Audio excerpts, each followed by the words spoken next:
મિત્રો મકર સંક્રાંતિ આવી રહી છે અને ખાસ મકર સંક્રાંતિ છે ને હિન્દુઓ માટે છે ને એક અનેરો દિવસ છે।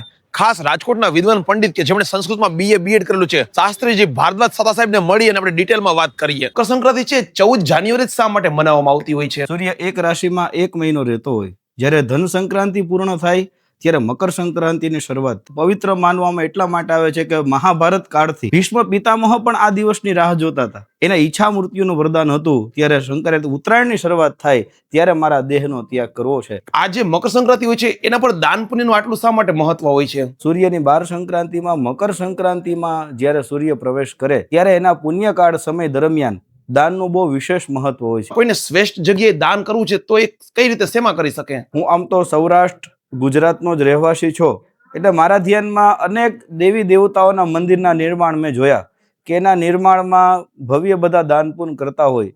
એવા જ ભગવાન શ્રી કૃષ્ણના આશીર્વાદ સ્વરૂપ એવા ખાટુ શ્યામનું મંદિર જ્યારે રાજકોટની ભાગોળમાં બિરાજમાન થાય છે। યાવત ચંદ્ર દીવા કરો, કે જ્યાં સુધી સૂર્ય અને ચંદ્ર છે ત્યાં સુધી મંદિર રહેવાનું છે।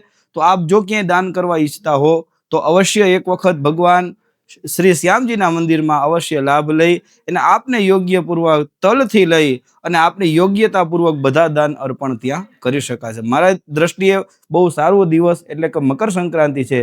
દાન કરવા ઈચ્છતા હો તો ખાटू श्यामना मंदिर में एक वक्त अवश्य जजो। इस मकर संक्रांति को अपने मंदिर पे क्या क्या प्रोग्राम होने वाले ये भी हमारे व्यूअर्स को बताइए। अपने मकर संक्रांति के दिन यहाँ पे फलाहार खिचड़ी का प्रसादी का प्रोग्राम रहेगा।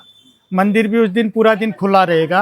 उस दिन एकादशी भी है, षटतिला एकादशी। तो मित्रों उत्तम तक છે કે તમે પણ ખાસ મકર સંક્રાંતિના દિવસે આપણા ખાટુ શ્યામ બાબાના મંદિરે પધારો। એ જે સરસ મજાનો ખીચડીનો જે પ્રસાદ રાખ્યો છે એ પણ તમે ગ્રહણ કરો, તો એ દિવસે તમે અહીંયા સરસ દાન પુણ્ય કરી અને પુણ્યનું ભાથું બાંધી શકશો।